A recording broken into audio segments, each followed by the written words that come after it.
happen? Obviously, you've all been a reorg. And if I was the one that helped get you to your table at reorg, hopefully you've heard me say this many times, everybody is at the same level here and now.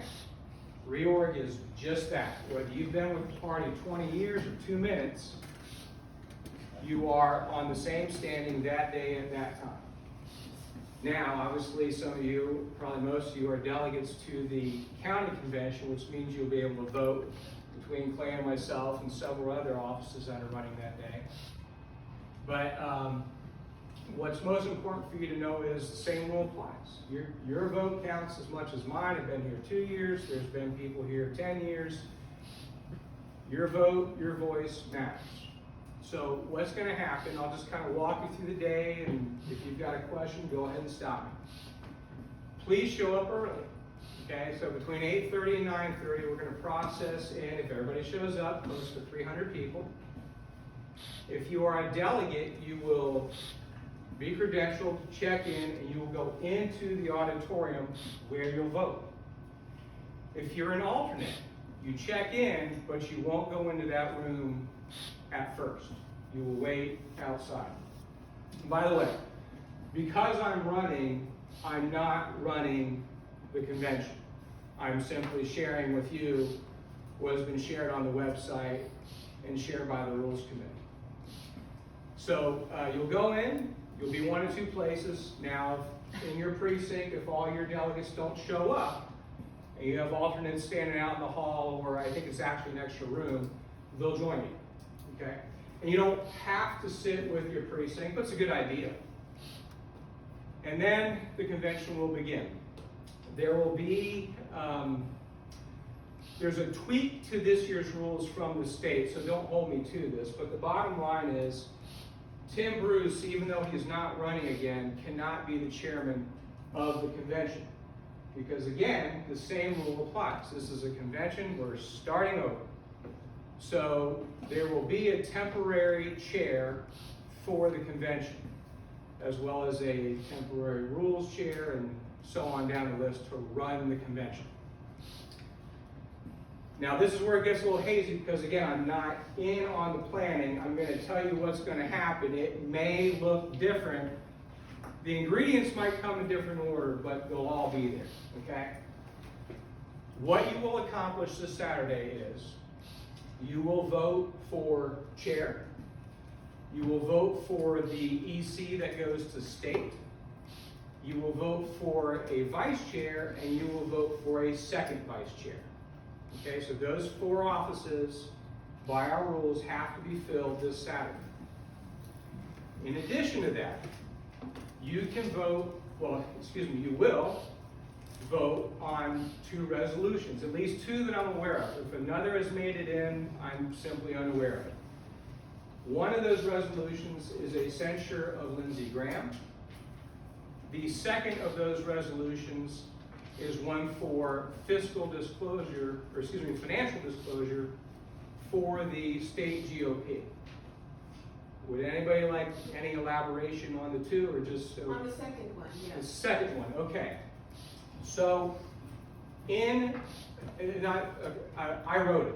I wrote the second one, and it was actually sent to the convention by the Vinland precinct. So just so you understand how rules work, normally a resolution like the Lindsey Graham resolution was voted on by the resolutions committee, and then that committee sent it to the county EC, and the EC voted, and that got put on the docket for the convention. But if you want one to pass, and the resolutions committee refuses to hear it, there's another way around it. And that is a precinct can hear it and send it to the county for convention. So since it wasn't heard by the resolutions committee, I took it to a joint precinct meeting, and Vinland said, well, we want to hear it and we want to vote on it, so they voted on it, and you will see it voted on this weekend. What it reads in short is, you are supposed to file quarterly financial reports with the State Ethics Commission. The Democrats do it every quarter. If you doubt this, you can go, it's real easy, Google South Carolina State Ethics Commission, you can go on there, it's not hard to find. The Republican Party has not filed a financial disclosure since 2018. And if you're wondering how they get away with that, well, I have the same question. So, I am the son of 2 small business owners, and I was always told, follow the money. Never listen to what people say, follow the money. So, I want to follow the money. So the resolution reads basically, we want the state GOP to do what the Democrats are doing and open up the checkbook and show us where the money's coming from and where it's going to. Simple as that. So you'll have those 2 resolutions to vote on. And then the last thing, and maybe the most important thing you'll do that day, is you will vote for 24 state delegates. I don't know how many names will be on the list, but it'll be way over 24. Yeah, I know it's over 100. So you're going to be given a sheet of paper that has somewhere in the neighborhood of 120 people on it. Now, I'll just say, if you're interested, just like I'm running with a slate of candidates, people that I hope will be my vice chair, my second vice chair, and my EC, our EC, we've also got people that have been vetted. I think they're true America First people, and I hope they'll go to state. So if you're thinking, well, I don't know who to vote for, and if you accept my opinion, I got a list for you, okay? So what you're doing when you vote for them is those are the people that will go down to the state, which tentatively right now I understand is May 20th, could change. And they're going to do the same thing at the state that you're going to do at the county. They're going to vote for the chairman, they're going to vote for the other offices, and they're going to vote for all the positions that run the state. Okay? So if you're not familiar with how this is laid out right now, Drew McKissick is the current chair, and last I heard there are 5 challengers to him. Which is interesting. I think 2 are from Greenville, at least. 1 is from the Myrtle Beach area, and I don't know about the other 2. So it's pretty full slate. Saturday, I hope, my personal wish, is that we're out there by lunchtime. But here's the reality, and I want you to prepare for this. You might want to bring your own bottle of water. You might want to, I have some adult children, but they're more children than adults, so they might bring an iPad or something. But I just want to let you know, be ready for the long haul. I mean, I hope it's not. I hope Aisha get up, give her speech, there will be nomination process, But if it's smooth, we can elect probably each office in under a half hour. And then hopefully do some other things regarding the delegates and the resolutions in between. But again, we don't know how many candidates there's going to be. By the way, and I'm not trying to be smart aleck when I say this, but so that I know of, myself for chair, Neil Garrett for second vice chair, Terry Swan for vice chair, and BJ Sutherland for EC. The last time I asked Tim Bruce, he said we were the only ones that officially notified him that we're running. Now, I would recommend you do, but you don't have to, because you can be nominated from the floor. And the reason I mention it that way is, understand the people that organize this, they don't know how many people are going to stand up and say, I want to run, I got someone here to nominate me, I got someone else here to second it. So, they would get the same time that I would. So or that Clay would. So, if 20 people want to run for chair, we might be there a while. I don't think it'll happen, but, stranger things have been. So that, in a nutshell, is how Saturday works. Any questions? Okay, I'll start here and I'll work on, yes. So 120 delegates, who came up with that list? So you had a Form 1 that you checked and you said, I want to be a state delegate. Or you didn't. I mean, you either did or didn't. And then, after you checked it, there were some folks there screening to see if you qualified. you only qualify 2 ways. One, and Lynn, I'm going to embarrass you because I know you're. So Lynn moved here from a certain state out west that shall be unnamed, but she was a registered Republican there. So when she shows up, she just says, well, you know, I've been a Republican, so I qualify. But if you're like me and you've lived in this state for a while, you have to show that you voted in 2 of the last 3 Republican primaries. Okay, so not general election. If you voted in the last primary, you voted in June. So if you're thinking to yourself, I don't think I've ever voted in June, and I've lived here for 5 or more years, you don't qualify. So did somebody else go and check that for the Yes. person? Yes, yes, ma'am. Yes. Bonnie, you got a question? Yeah, I wanted to ask why you took the financial transparency resolution to a precinct when the county rules state that all resolutions coming before the executive committee or convention shall be forwarded to the resolutions committee. The resolution committee shall have the authority to accept, reject, or amend any resolution coming before the committee. Upon action of the resolutions committee, all resolutions will be reviewed and may be accepted, rejected, or amended prior to approval by the executive committee. I'd like to know why you bypassed that rule. Well, first, I didn't bypass the rule. You need to look at our county rules. I am the county rules right here.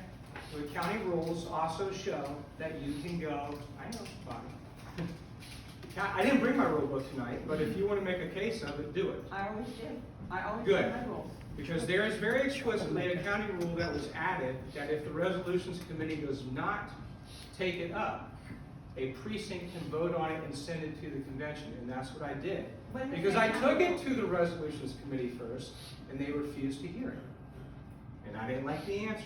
So I worked within the rules to get it heard any way I can. And if you don't like it, you can vote against it Saturday. I'll give you my rules if you'll show me where that was added, because there have been no addendums to the county party rules since the convention. Yeah, I'm not saying it's an old rule, actually. I had to fish for it. Where did you find that? I didn't know I was going to be called on the spot, but let's see if I can find it. Is it Rule 10, maybe? Anybody else got a question? I do, Bob. You mentioned kids coming. My granddaughter has 2 small children, and she's a delegate. Okay. Can she bring those 2 small I children? do not know. My kids are delegates. Okay. I don't know, sir. But she said she couldn't get a babysitter if she wanted to. You're just asking if small children can come and Yeah, along with and I- the company. I heard from Tim Bruce tonight, because the state just sent him a letter, email, something that said no visitors will be allowed at the convention. So I don't know if that means children or not, but Can you give us an answer for that, Bob? No, I'm not on the rules for it. I'm telling you what I know. But if you want an answer, the person to call would be, you would call Neil Garrett, or you would call Tim, call Tim. Well, I sent him an email, but he didn't send me one back. I sent Terry Swan one too, but she didn't. Well, Terry's not involved. Well, she's credentialed, isn't she doing the credentialing? She's credentialing, but she doesn't determine who comes in. Anyone else write a text again? here's what the thing he sent me today said. This was sent out. He says, sadly, no guests allowed per the SCGOP chairman Drew McKissick. Now, how you interpret that? I mean, sounds like they're guests. I but think they we are need an family. interpretation. Yeah. So maybe Drew McKissick's the person you need to talk to, since he's the one writing those things. I agree.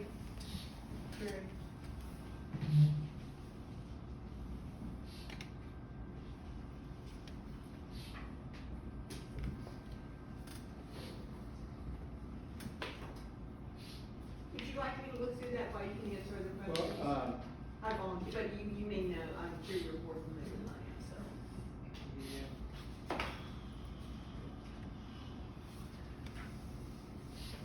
I know this is stimulating, watching me look for this. We were on the edge. I tell you what, I will- Bob, while you're looking through that, we got all these people, new people here too. Okay. Maybe you can raise your hands and tell everybody else why you're here, why you're new, and what really bothers you about what's going on. Yes, sir. And let's first just start with the Republican Party, because to tell the truth, we can't change the Democratic Party. We're not in that, right?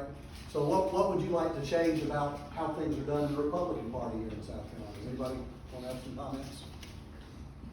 Yes, ma'am. I'm Pam Schmutz, and, my one big concern I have is I would like to see us go to instant runoff so that we don't elect people with just 30% of the vote. I would like to see, where when you vote for your first, second, third choice. And then, if your first choice doesn't make the cut, then they'll count your second choice.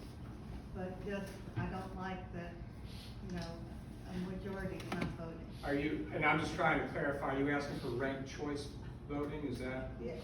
Ranked sounds choice like is ranked the type choice. of that instant run. I found it, by the way. I've heard that before. Bonnie, actually, it's the rule you had highlighted. Let me read it again. Resolutions must be submitted in writing and approved at a precinct committee meeting. And this is the rules under county convention rules. So that's what I did. I went to a precinct committee meeting. If not approved at a precinct committee meeting, resolutions must be submitted in writing to the chair. The author of the resolution must provide a copy. But maybe I misunderstood you, but you're under county convention rules, and it's saying to go here, outside of normal business, you go through a precinct committee meeting. That's exactly what I did. So outside of normal business, which would have been. County convention is not normal business. Got one more question, Still works, Bob. though. Do you, who's gonna be nominated for temporary chair? I don't know. Are they gonna take nominations for that? No, actually, there was, and this is, you gotta understand, I have not been involved in this on purpose, because I'm running. But my understanding, maybe Bill knows, is that the state actually told the counties to expedite all this. You can choose these people beforehand, and you will simply accept them when you get there. Now, if 51% of the people don't like who they pre-select, I guess it's gonna be a long day, but that's how it works. So will nominations be allowed? Well, I guess so. I mean, as you know, you can always nominate, right? But, for those of you that are fairly new to this, when I came 2 years ago, and even when I talk to people who've been here longer, and I, Mary Beth, I don't mean to put you on the spot. I mean, you can talk to people who've been to a lot of conventions. And one thing that's different about the way it's been and the way it is now is just simply the sheer number of people that are coming. I mean, I'm quoting Rick Tate. He said, we used to have these meetings in a phone booth. There are more. I was at a joint precinct meeting up in the Pumpkin Town, Holly Springs, and I apologize, two more precincts. And there were over 40 people at their joint precinct meeting. Lucinda had one in the mid-20s here just a couple weeks ago. Last night I was at the Vinland, Cedar Rock, Dacusville, Lenhart joint precinct meeting in 20-something. So, I mean, there's more people now at joint precinct meetings than used to be at a whole county meeting. And that's great. That is what Tim Bruce ran on. That is what he has pushed as far and wide as he can.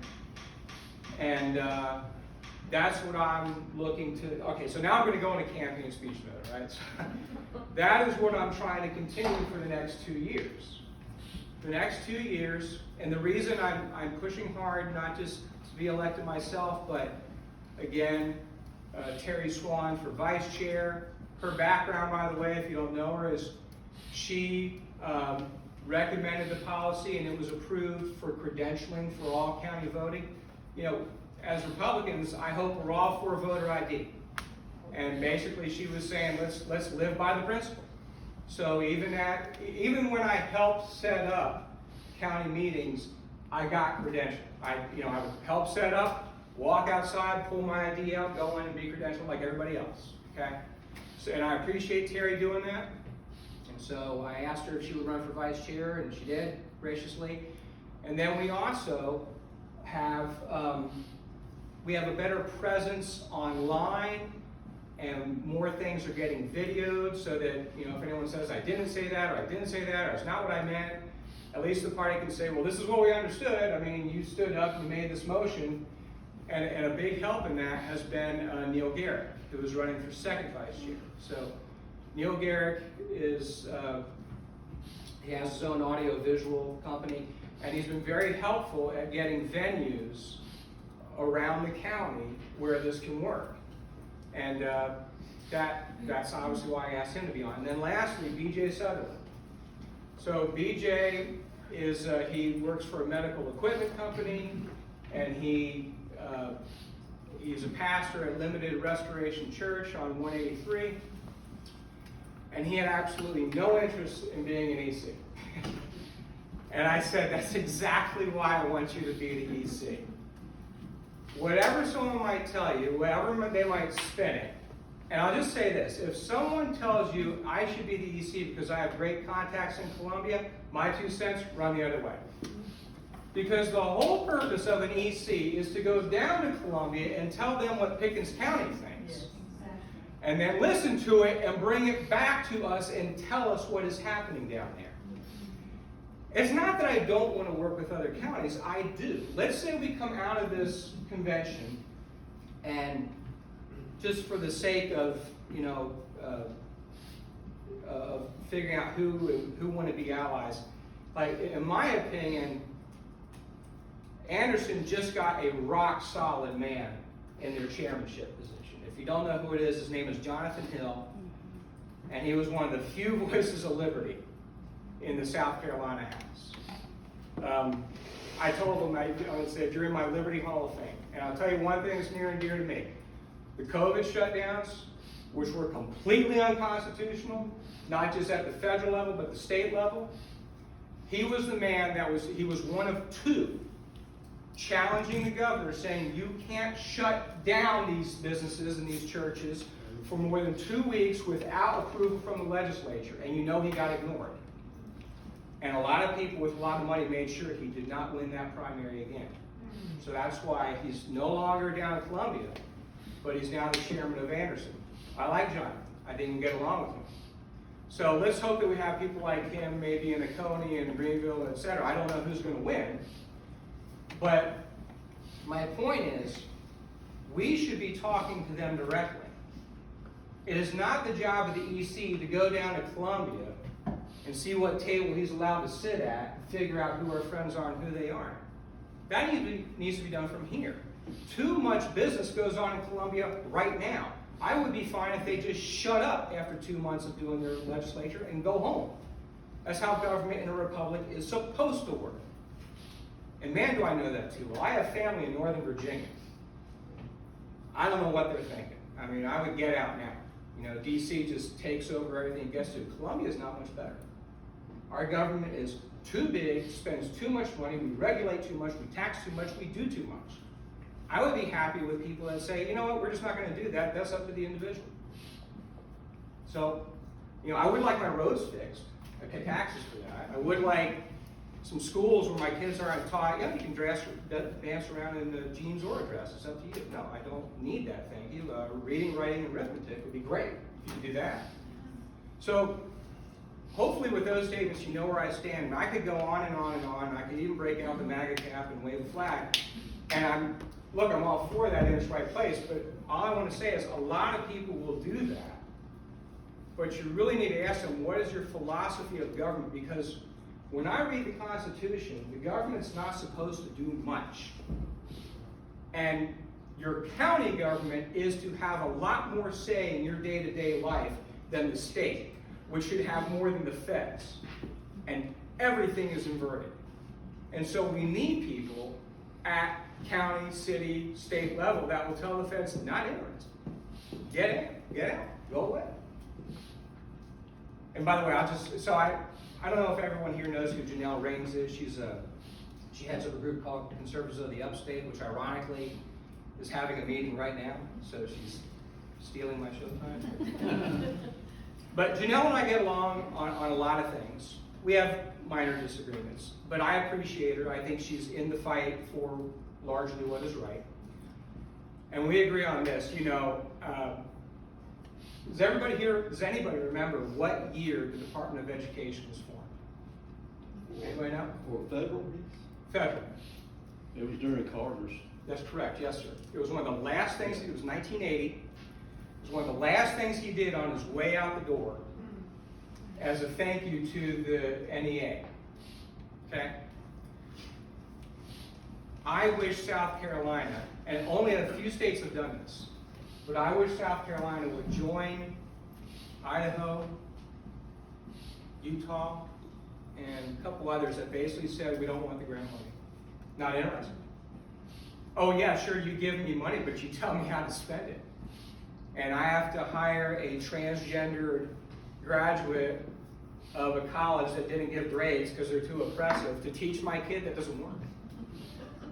We need some people willing to make some bold steps.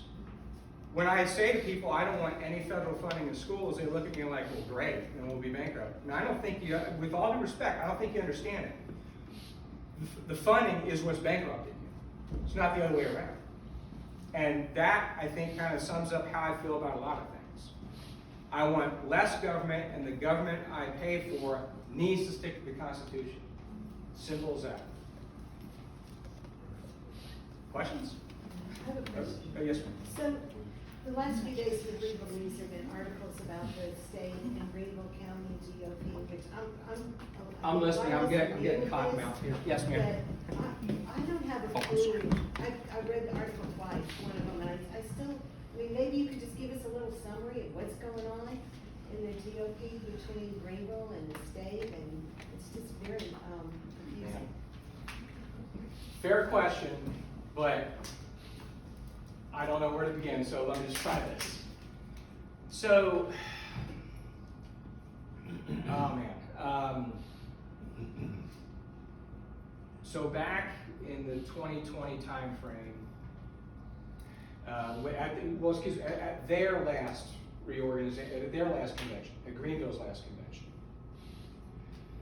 there were allegations that certain people were paying because they charged to go to the convention. There were allegations that Money, like. yeah, that people were paying people to come and vote. And Which direction was the allocation in other words, who was accused? the allegation. Bob, do you want to see? No, I'm fine, thanks. I'm stumped. I'm not. I You don't. know, maybe it doesn't matter. I don't know the name. Well, go ahead, Meredith. It's a long answer to a question, and I'd be glad to give you some PDF files and some of the background for you to make your own mind up. This is a tough question for Bob to answer because Bob's not involved in Greenville County. Thank you, And guys. he's not involved in my CGOP or whatever, and it's a big ball of wax, and it's certainly worth your while to look at it, to what happened in Greenville. It did not happen in Pickens County. It is not happening in Pickens County, and my name is Mary Beth Green, and I'd be glad to help you get that question resolved. But there are resources, because I looked it up. There was actually an audit, and Stephen Brown is a lawyer over in Greenville who has been involved in the Greenville Party for a number of years. He actually was the head of that audit, and he published the results. So then you could read that, and I think that's informative. Because if you're like me, I like reading things on my own and then asking questions, because that's a huge question for Bob to try to answer. And really, Bob's trying to help Pickens County.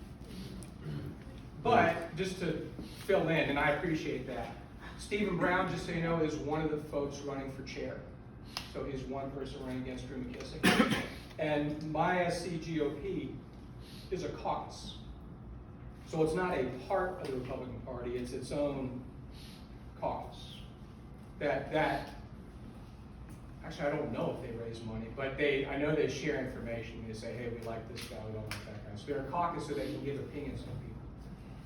Bob, Just be glad you're not in Greenville. Yeah, there was something came out today, I don't know if y'all saw it or not. The chairman of the Greenville GOP and the chairman of the My SC GOP is the same person.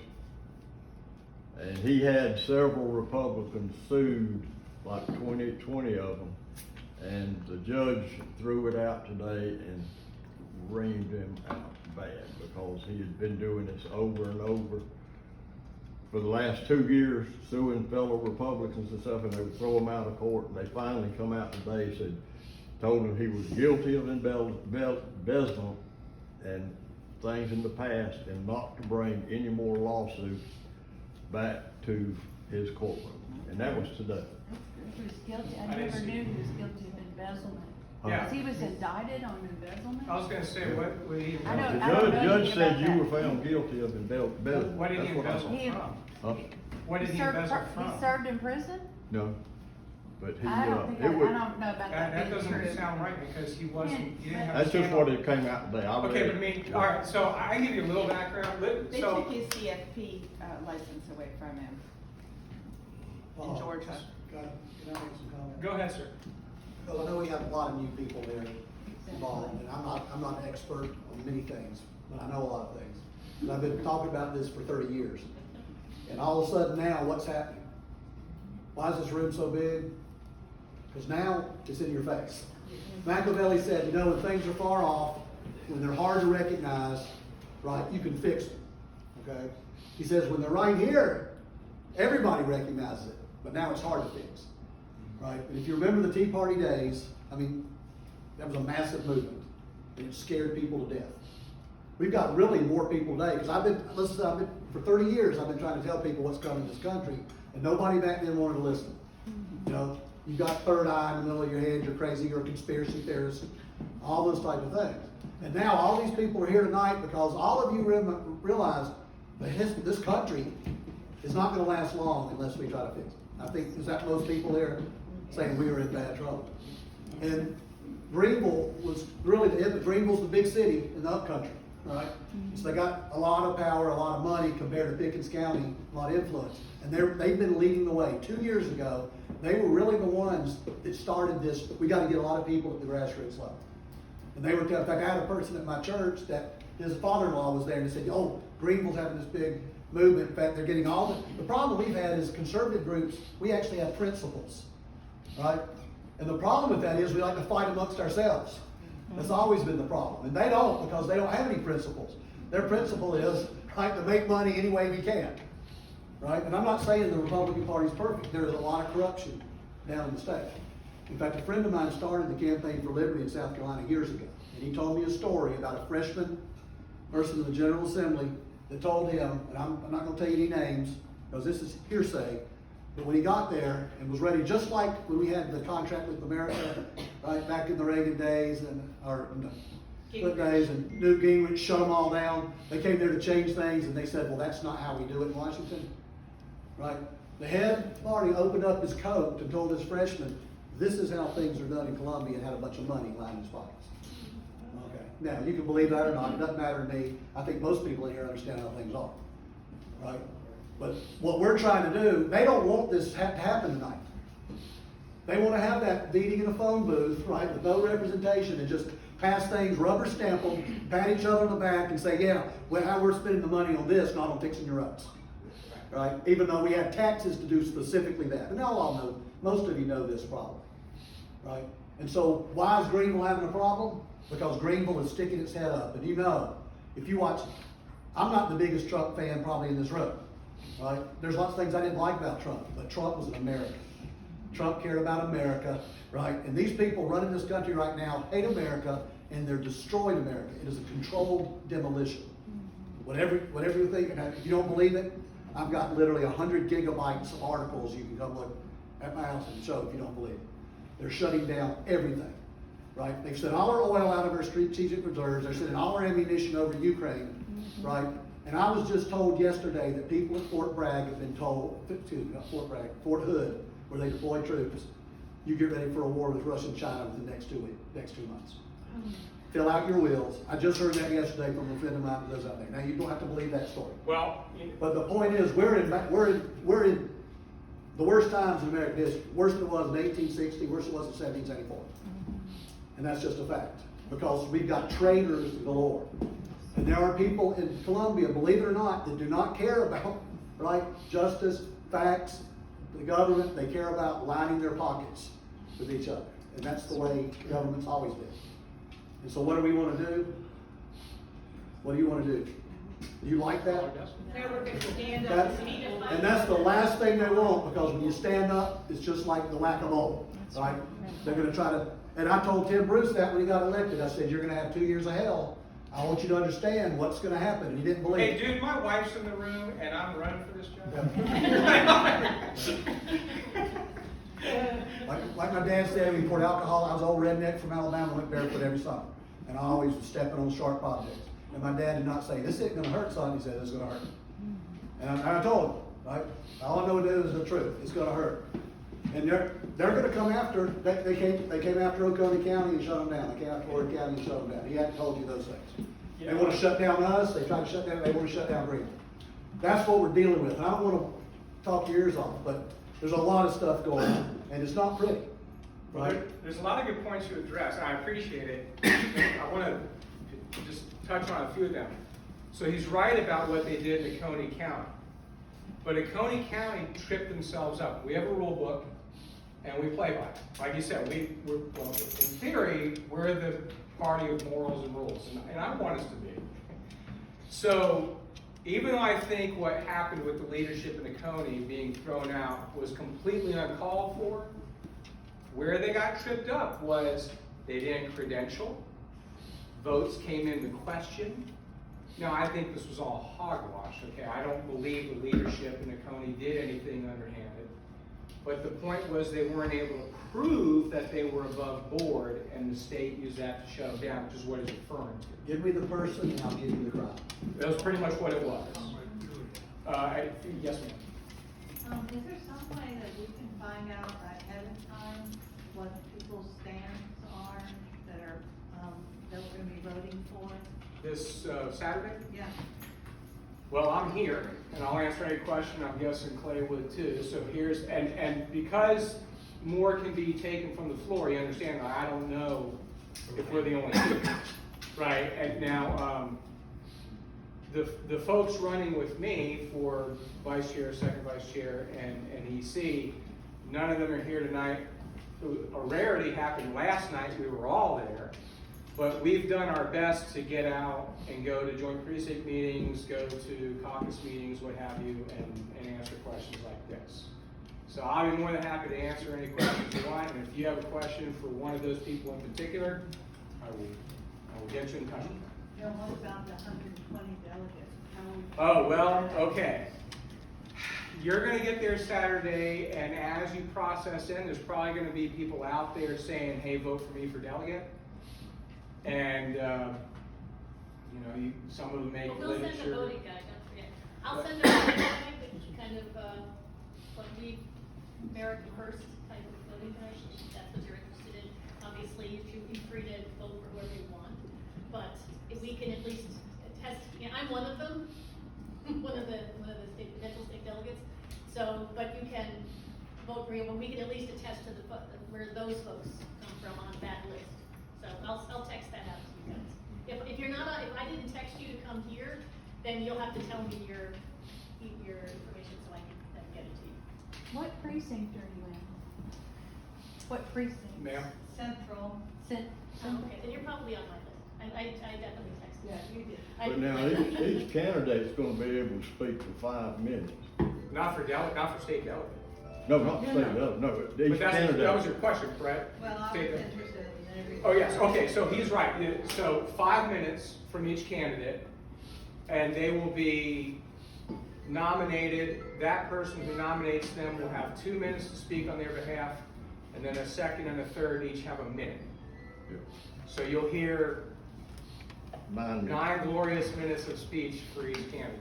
Which is why I've tried to do this as much as I can, because it's not enough time. I agree with that, you know. I don't know what else to tell you. I'm not a big fan of the process, but it's the process we have right now. If it were up to me, you would have to declare at least a couple months ago, and at the last EC meeting, those people would each have some time to speak, and then give you a contact to where you could ask them questions afterwards. Well, we can do that, but you have to change the rule. I agree. Every precinct gets. Well, actually, X excuse me, number of Alan, delegates actually, we could adopt it as a to this policy. convention. So I don't, From that, we choose. No, you can't go against the rule with the policy. no, it's not, no, but what I'm saying is, you could set a policy of saying, hey, we'd like to give people that want to run for these offices the option of addressing everyone while we meet. And so you're right, you couldn't go against the rules to say we're not taking nominations. Well, from I the floor. agree, yeah, I agree with you. You can do that, but then you still have to accept nominations from the Yeah. floor. But I get that. But I mean, like, if two people have spent a couple months asking for your vote and educating you about who they are really gonna vote for the guy that pops up at the last minute and says, okay, me too? I mean, I just think it would clamp down on that, is what I'm saying. So Bob, Yes. when did you first go to Pickens County Republican Party meetings? And, what made you start there? Okay, well, Or did you I start didn't there? start there. I actually started at COTU, Conservatives of the Upstate. Heard about it on talk radio, told my wife one night I think we're gonna go check these folks out. And I have always been politically active. I've always been politically active. And I'm from a largely military family, and our attitude was, we're typically Republican unless they stab us in the back. They were constitutionalists, which we are constitutionalists at heart. But I say that because I haven't, based on where I've lived, and I've lived all over this country, all over it. There are good Republican parties, there are bad Republican parties. So if I lived in an area where the Republican Party was the one doing Drag Queen Story Hour, I really wasn't that interested in what they had to say, and I went and joined the Constitutionalists. Excuse me, but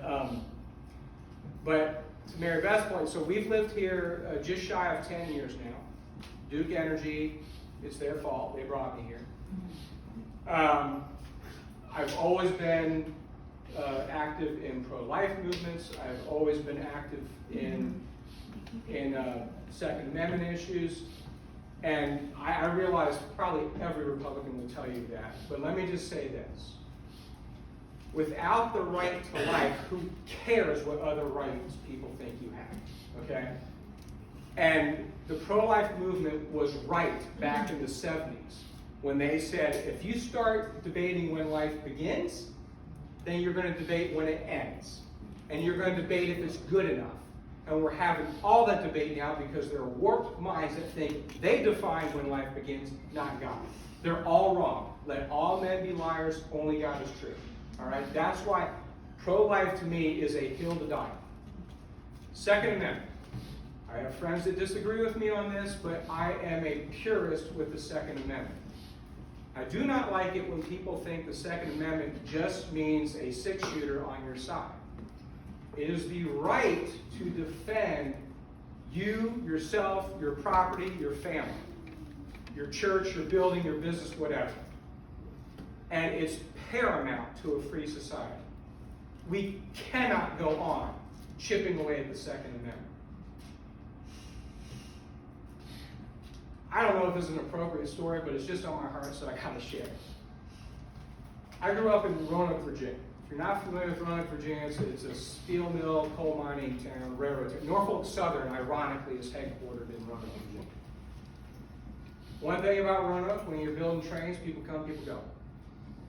And I remember I was about yay big, and there was a criminal that crossed state lines, came down Interstate 81, and he molested a girl in a bathroom at a restaurant in Troutdale, Virginia, right outside. And this is back in the days when that happened, of course it was way before the internet, right? But I mean, everybody knew it. You knew it. I mean, you heard about it at the diner, it spread like wildfire through schools, and I'm telling you, by sundown, everybody knew what happened. Our sheriff caught that man and let the FBI know, I got him here, he's standing trial.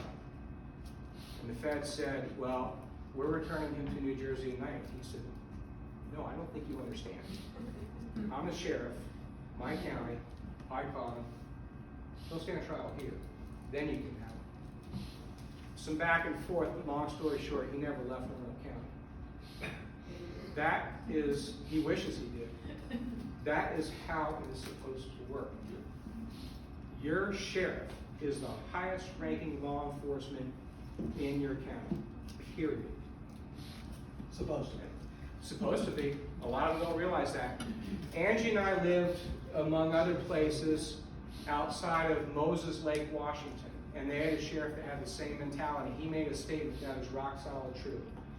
If every sheriff in this country would take his constitutional role, then what's going on in Washington, D.C. wouldn't bother you half as much as it does. Those are the type of men and women we need in office. My last pitch to you as someone running for chair.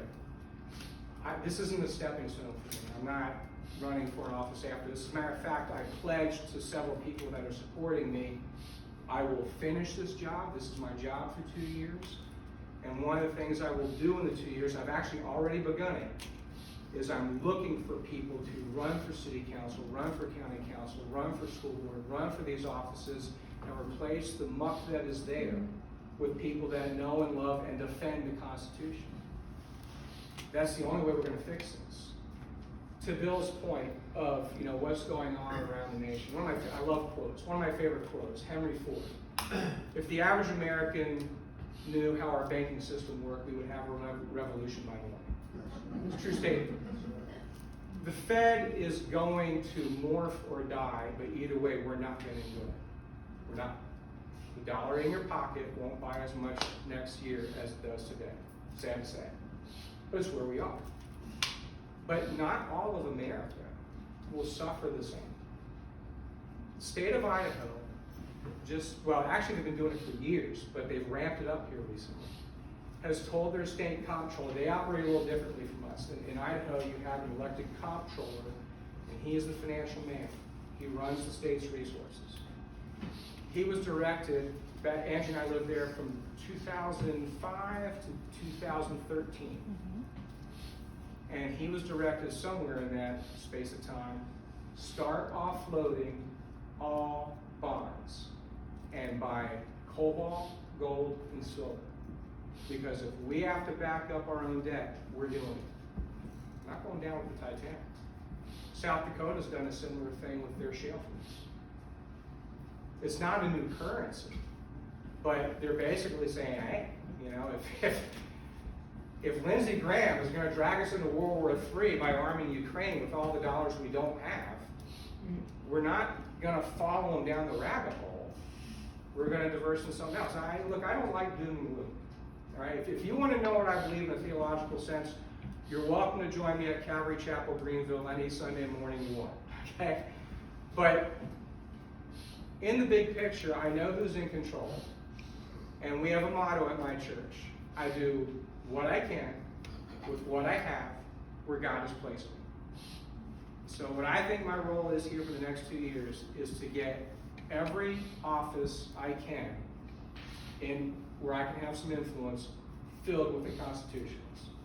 Because to me, one of the most fascinating things in the world is how people like Patrick Henry, and Ben Franklin, Thomas Jefferson, were nothing alike, sat in rooms and had debates and hammered out the government we have. It's absolutely fascinating. It's a godsend. And I hate to see us trample on it. I lied. I'm going to throw in one more thing before I sit down. So look around the room. Clay's probably the youngest guy. Well, no, we got a young man over here. All right, so I'm gonna go out on a limb and say we're probably teetering the scale on the other side of 45-50. Okay. As much as I appreciate what Tim has done, there are elements in our county that have not been reached out to, and in fact, I've already started working on it.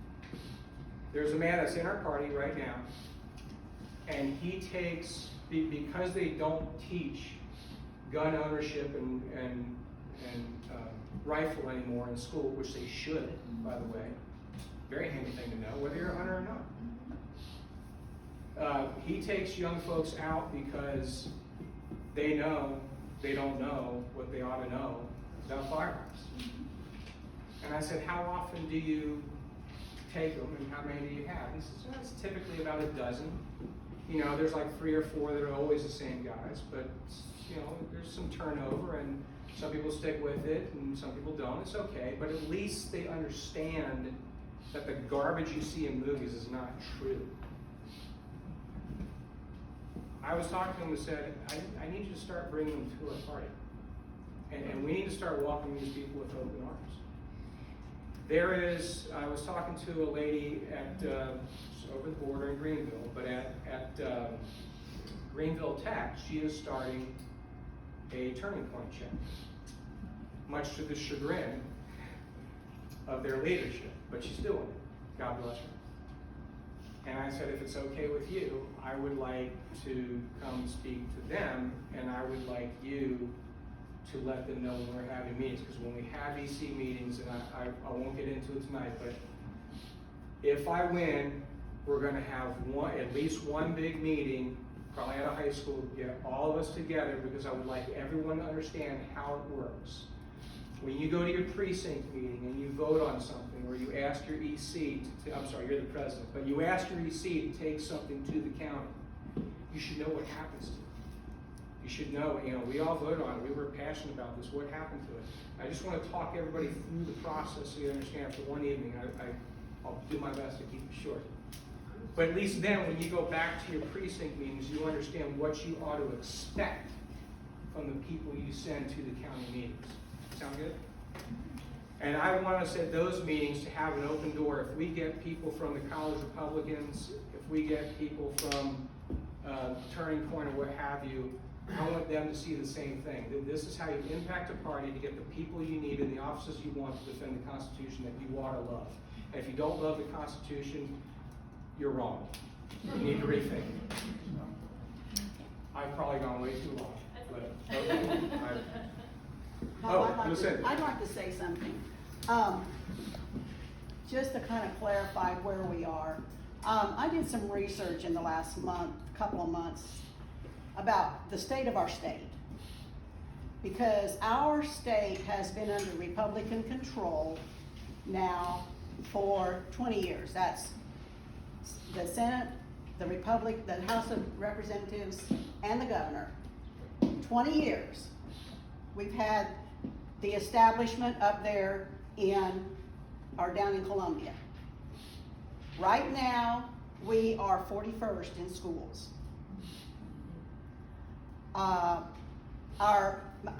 We are dead last in the amount of fatalities we have on our roads.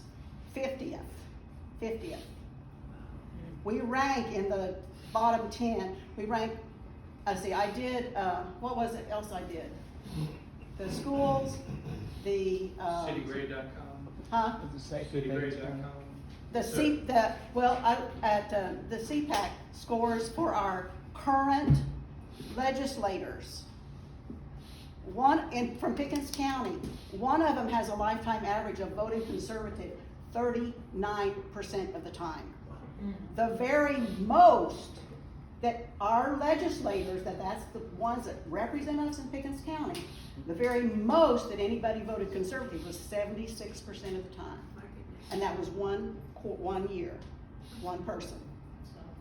So that means that at least 25% of the time, if not 60% of the time, they are voting against established conservative principles. Would you like to tell them what rhino means? Yeah. Rhino are Republicans in name only.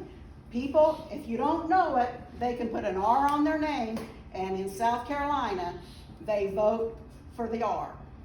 So it doesn't matter who you are, as long as you have a R in front of your name. I'll also talk about closed primaries. If you understand this, our elections are won or lost in the primaries. Amen. Yeah. Our primaries are our primaries are the lowest show out.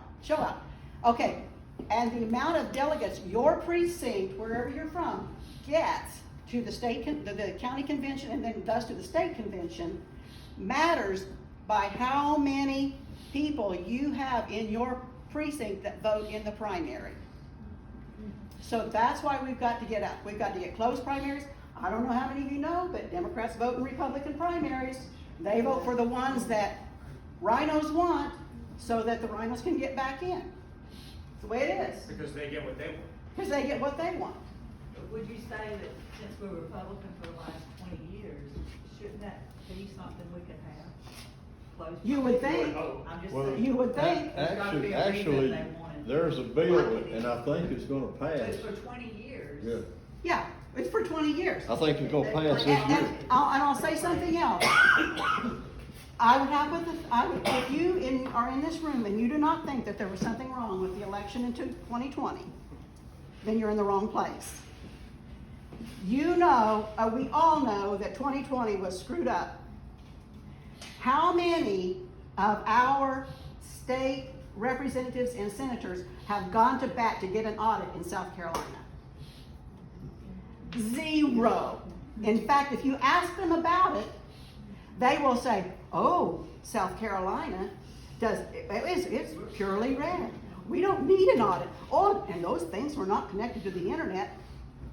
They will look straight in your eyes and tell you that. They've done it to me. Now, I'm just PO'd about all this. So, my question to you is, do you want more of the same? Or are you going to go America First, which is grassroots or establishment?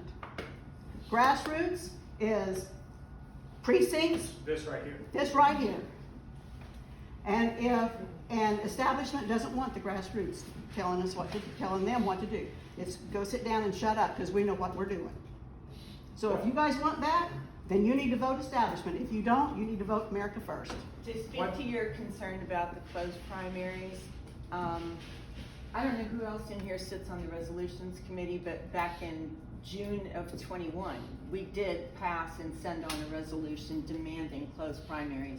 They're doing a bill right now to vote on this I year. know they are. Yeah, we And I think sent it's that gonna- resolution We'll see how through it in goes. It's gonna June pass, of I think. 21. But in my, And it needs to. in my It needs to pass. humble opinion, if people didn't step up to question 2020, let me just go with this. Our legislators spent $66 million on our voting machines. 66 million. Tell them who coached us into buying them. Oh, they got 2 or 3 bids, and they checked, and Canada said that Dominion wasn't any good, so we decided not to go with Dominion. We went with ES&S. If you've done any research on ES&S, they're just as crooked as Dominion. Now, But it should warm your heart that we asked Canada Yes. to run our elections, right? who we should check with. Anything that's computerized can be hacked. Amen. At any point, Amen. by anybody. But in nobody, any no, place. but our legislators in South Carolina, how many of them address that? In How many addition, have addressed it? I want to add one thing because this is an excellent point. If you ever get in a discussion with Davey Hyatt, Neil Collins, Jerry Carter, who I would think is your rep here, just ask them one simple, my 2 cents would be, ask them this one simple question: why can you not take a picture of your ballot after you've made it? I don't know if you're aware of that. That's it's a state law. I work the elections. I make the $7 an hour on election day in the McKissick precinct. Well, I guess they could send me anywhere, but they've always sent me to the McKissick precinct. That's the north end of Easton. And I assume everyone here has voted recently. You get your card, right? You hand it over there, you make your ballot on one machine, and then you submit it on a second where it's counted. But you don't know how it gets counted, right? And you also have no record of how you voted. So there was a man there that I thought did something very reasonable. After he got it back and he looked at it, he goes, oh, interesting. Click. and they came down on him like flies on poo. Because that's against state law. And it got me thinking, what is the problem? He made the ballot. He's now going to go slip in a box that he doesn't know. I mean, I know he is told, oh, your vote got counted, but he doesn't know that. And one thing that I would like to see us do, especially in local elections, and if you're curious, I mean, go back and look at some of these school board, and easily they're going to have a city council election here pretty soon, special election because somebody passed on while in office. But these votes are decided by literally, well, this room would often sway a city council vote. And sometimes it will sway a school board vote. I'll never forget, I got here, as I mentioned, in 2013. And so I think it was 2014, we had an election, and one of the things being elected was county sheriff. And I hope I have my years right, but what I do remember is this: he was challenged, and I always vote in the primaries. And I found out that the voter turnout, no, I'm sorry, this was not the primary, this was actual election, it was an off-year election. But voter turnout was 11%. Now think about it, 11% in Pickens County is not a lot of people. I mean, a Rotary Club in a church can flip an election. And I think if they're that close, that we as a party should have a paper trail of what we really want. Out in Arizona, are you guys following the Kari Lake election up there? You know what I'm talking about? If you notice, at first when she tried to sue, they said, you can't sue because you were not disenfranchised from anything. So she had to spend time and money to go out and find people who were disenfranchised. And she had no problem doing it because they disenfranchised a lot of people out there. And I forget how many people signed on to her lawsuit, but where I'm going with this is, if we know that we've got a good guy or gal running for office, especially a city council, ward, or county council, what have you, I would like to see where, like for instance in my family, if you win our vote, it's 4 people. And I could simply email you, the Federalies appreciate you, all 4 of us are voting for you. And then that person would have a record. I've got a written record, thanks to Bill Clinton. Email is now legal, right? Remember that? The Electronic Signature Act? So you would then have a record of, hey, I know 800 people voted for me. Don't tell me I lost, 751 to 610. Because I'm going to go talk to these people. Now, I know when you get to the state level, that gets insurmountable, right? But at local elections, there's no reason we can't help our candidates prove that, no, we've got more support than you said we did. Look, I work in the elections, and I'll just tell you this. Have I found a smoking gun? No, I haven't found a smoking gun. But that stupid machine jammed 3 times before noon, the day of the last election I worked. Don't tell me it's rock solid. And that brings into the point, the guy over there in the chair can tell you a lot about programming electronics and how it can tell you anything you want. Just because you have a card that tells you this is who you're voting for, you don't know that when it goes into the machine. And I grew up with It doesn't matter which of those 2 machines are counting it wrong. That's right. They just threw that in the middle just to say, I gotta, the only thing that paper does is if they ever wanna go recount, and they don't do that. Right. And again, I mean, why can you not take a picture of your own ballot? Your own ballot, right. Look, since you brought me up. How did they know that you're not? You're in a little booth. They watch you, no. So I can tell you this from my training. So I'm supposed to stand 5 feet from you. And if I see you do not just a camera, but a whole bunch of things, if you look at the person next to you or anything like that, I'm supposed to step in and say you can't do that. Yeah. So you are by law, you're not allowed to take a picture of your ballot. How long has that been going on? I used to help. I do not know, ma'am. I mean, I can tell you it's been going on for the last 3 elections. Election fraud has been going When on I since was the first helping, election. which is probably longer than 3. It's just easier now. elections. They didn't have that law. So unless it's within the 3, elections that they must have started, because they never told us that during the workshop we had. Okay, but it is now. Dr. Sams is who runs the Pickens County, I might have the title wrong, the Pickens County Election Board. You can call her and ask, but it is against the law now to take a picture of your ballot. It's ridiculous. I agree, it is ridiculous. Shit. Bill? So y'all been asking questions about that. As she said, I mean, election fraud's been going on since the first election. It was just a lot harder when people were watching. But I'm required to teach ethics in one of my classes, and so I show them a video, now this is from 20 years ago, of a computer engineer in federal testimony, federal court, right? You can look it up right now on YouTube, it's still there. I showed it to my class just last week. And he's testifying, I was paid to throw an election, right, in Florida, tells the candidate, because it's a little black box. And when you put software in something, software can do anything you want it to do. Now, if you look at blackbox.org, there's a lady for many years that has been exposing this. I don't want to get into details of programming, but they're actually saving their numbers, she says, in floating point numbers, decimal numbers. In other words, integers are what you can store a vote in. You only get one. This isn't 3/5 of a person days either, where that vote counted as 3/5, right? It's either one or not. Why would you put in a floating point number? If you see what happened in the last election, right, where they died, and that's what they did. As he said, 50 votes might change something in an election. You don't need to, well, you did for this last election. Trump got a lot more votes, which is why they had to print ballots. But all you do is ballot to 1.3 for him and 0.7 for her, right? That's all you have to do to change it. And there is no way to know.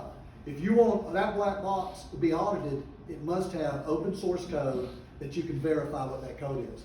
And they say, hold it, we won't get paid for that. You could have a college student today write a voting machine code, right? It's not hard to count votes. They don't want it because they know they can throw anything they want to them. But what happened in this last election, they couldn't just do that.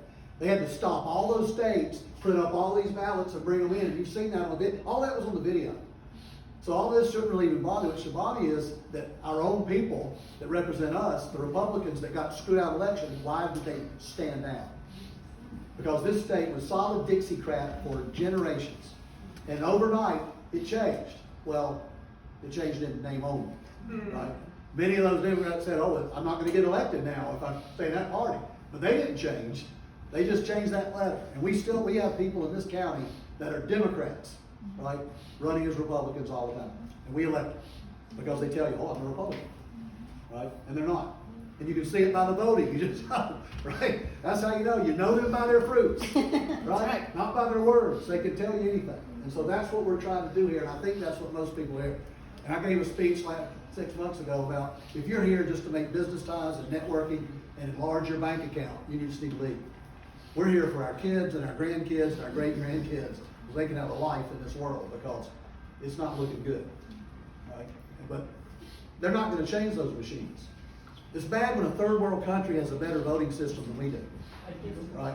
Where they mark your phone with purple ink for a day or whatever. But go back and look at that video. This video is known, right? You can go watch it, and they're showing you I can throw an election, and nobody seems to care about that. And I won't get into details of implicit contracts between parties and things about not. But it doesn't matter. All this doesn't matter if you don't control your elections. Right? That's right. It's just like none of the other Bill of Rights matter if you don't have the right to protect those rights, right, with the firearm. We really do need to follow the lead of India. Yeah. Yes. Stick your thumb in the ink, you voted. Yes. And there are states that are going back to at least paper, right? But those are the kind of things that unless we have a voice, they're not gonna listen, right? The only thing that scares them is not being reelected. That's the only thing that scares them. And so you have to have these numbers. If you don't have the numbers, they don't care. They don't worry about it. But you have to find people to run against them. Yes, you do. And that's part of what we're doing. That's why our job has to be recruit and vet.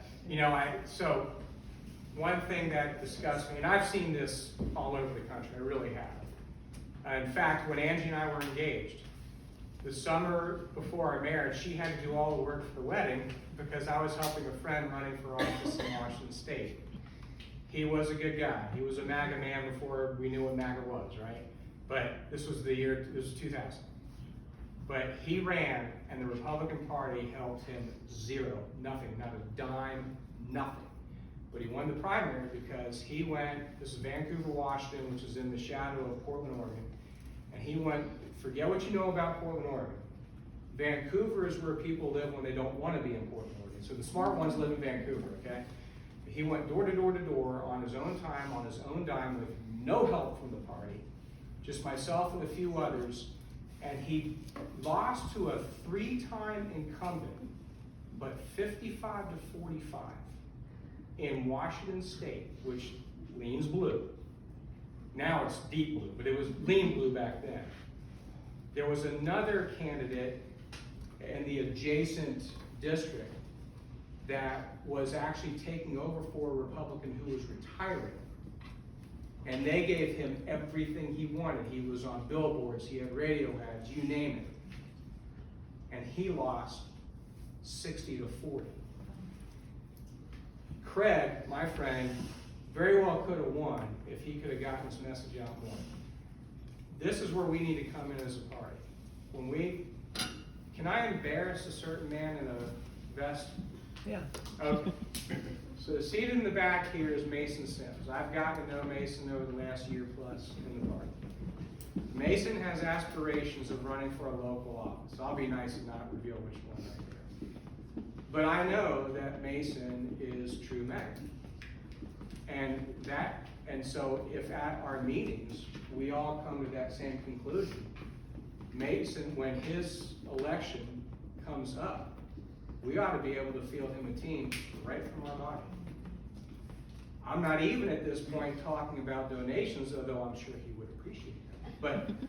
But you get the point. These are local elections. I know nothing's free, but I always try to make this point, and this has been true my entire life.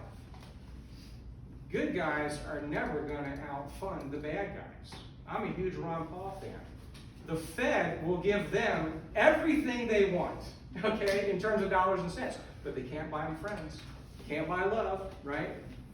So especially in a city or county or sheriff election or something like that, to a point, the money doesn't matter. If the party is well grounded enough and you have precinct meetings like this, somebody running for a city council ought to be able to hit a few of these meetings and know that he's got a good network of people talking on his behalf. I'll give you a really good example. So the 4 candidates I mentioned to you earlier, again, myself, Terry Swan, Neil Garrett, and BJ Sutherland, we've all been active in trying to do this, in trying to get joint precinct meetings. I think the elected officials didn't notice for a long time, but then they did, because we had people coming to joint precinct meetings, learning something, and then calling a state rep, or calling a county councilman. And so Henry Wilson is the county councilman from my area of the county. Not all the time, but sometimes he comes to our joint precinct meetings. And that's great, because we have a room of somewhere between, a dozen to 30 people, something like that. And Henry's free to show, we've always told him, you're free to show up and tell us what you're thinking, fine, we'll listen. I mean, you are an elected official. Love to hear what's been going on in county council from your perspective. But he's also there to get questioned by us. And I'm not gonna tell you what my neighbors think, but I don't think Henry always enjoys it. But I think he feels he has to come, because you have 30 very active people that are in his area. So, if this joint precinct meeting stays solid and grows, and I hope, of course, it does, I think you'll find city council folks that would really rather not talk to you, kind of feel like they have to show up and talk to you. And that's the goal, right? Get to know them, determine way before election season, do I like this person or not?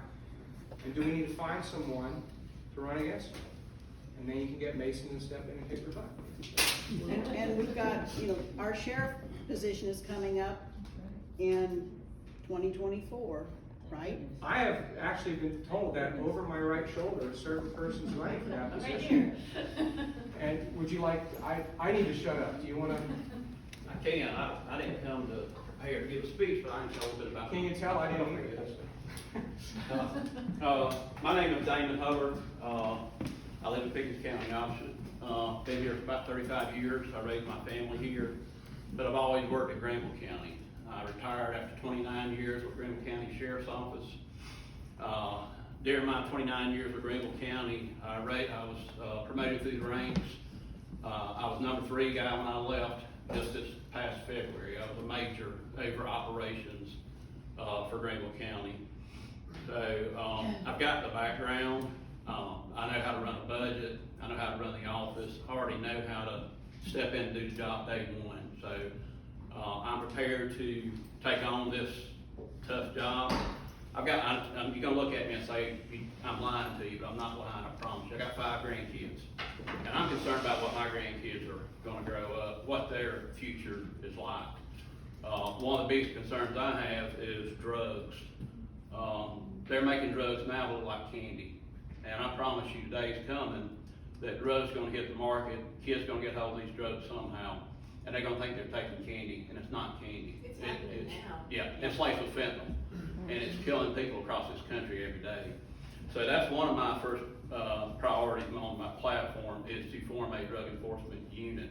Not just a interdiction team or the few guys that they have at Pickens County Sheriff's Office. I want to bring all the municipalities in to the Sheriff's Office, and we're gonna work together.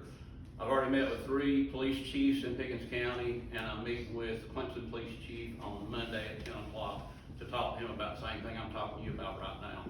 So I've got a lot of good things, I believe are good ideas to make our community safer. And like I say, I got a lot of stake in the game too, just like you guys do. Like I say, with 5 grandkids, growing up in this country now the way it is, I know I've been listening to everything you guys have been talking about, and I agree with you 100% on everything you're talking about. I know all the problems that we're facing. I know that our rights are being taken away. The Second Amendment, they're chopping away at it every day. They want to take their rights away on the Second Amendment, whether it's your firearm or, you know, your Fourth Amendment right. You know, that's a huge one. I like my privacy. I don't want anybody coming into my house or coming on my property and telling me what to do. So the Fourth Amendment is a big one for me. But I'm not gonna take up a lot of time. I just wanted to be here to tell you guys I am running for sheriff. I'm excited about it. My family's supporting me. My wife's a real estate agent here. She taught in Pickens County School District for about 12 years before she went into real estate. So, you know, we're grounded here, and we've got a lot in the game. We got a lot of stake in the game. And that's one of the reasons I'm running. The main reason I'm running is because of my grandkids and the fact that I raised my kids, and now my grandkids are being raised here. But I've always worked at Greenville. That's where all my experience coming from. So I'd like to finish out my last few years in my law enforcement career. I'd love to come to Pickens County and do the best I can do to make it a safer community. Okay. Thank you.